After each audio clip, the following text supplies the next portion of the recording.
Bad form, bad form. What you gonna do? What you gonna do when I come for you? Form cop!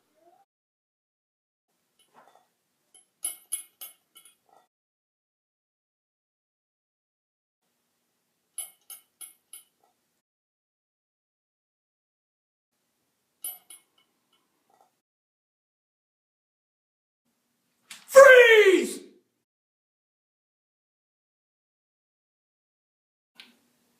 Good one, Form Cop. We see this one all the time. People trying to do planks, but their hips are just too high. Why do they do it? Because it makes it easier. As soon as you raise your hips up, you're putting less stress on your core, which is where we want it. So we don't want to make it easier, we want to make it as hard as it's supposed to be.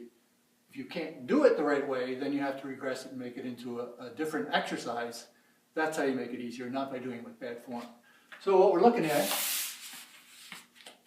is this. The hips are high, this is kind of exaggerated, but even down here, this is too high for the hips. You want them down so you're completely level, and the way you get them there is by squeezing your glutes as tight as you can. That will pull your hips down. To make sure they don't go down too far, you also need to squeeze your abs. If you start feeling pain in your back, it's because you're not squeezing your abs tight enough, or you're not strong enough to do a real plank.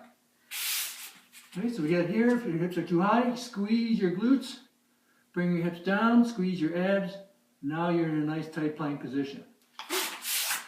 Some trainers will try to check this by putting a stick across the head, shoulders, and the hips. But that doesn't really address the problem, as you can see here. One big reason you'll see people doing bad form planks is that they just try to do them for too long. They'll pick some arbitrary time, like a minute or even 2 minutes, and just try and go that time. And if they can't, they'll instead switch to doing bad form.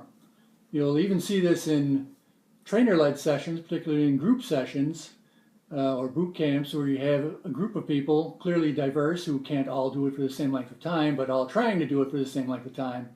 And instead of just dropping out, which is what they should do, just quit the movement when you can't do it anymore, they'll just switch to using bad form, or even use bad form right from the beginning, just to try and make it through the entire duration. Always keep in mind that the reason for doing a plank is not just to hold a pose for a while, it's to strengthen the core. So the plank position isn't just for on the floor when we're planking. We actually get into that same position a lot of times when we're vertical. For example, we're doing kettlebell swings, or if you were doing an overhead press. Once you get to the overhead position, you want to be in that same tight plank position where you're squeezing your abs, squeezing your glutes, and keeping your core nice and tight. Bad form, bad form. What you gonna do? What you gonna do when I come for you? Form cop!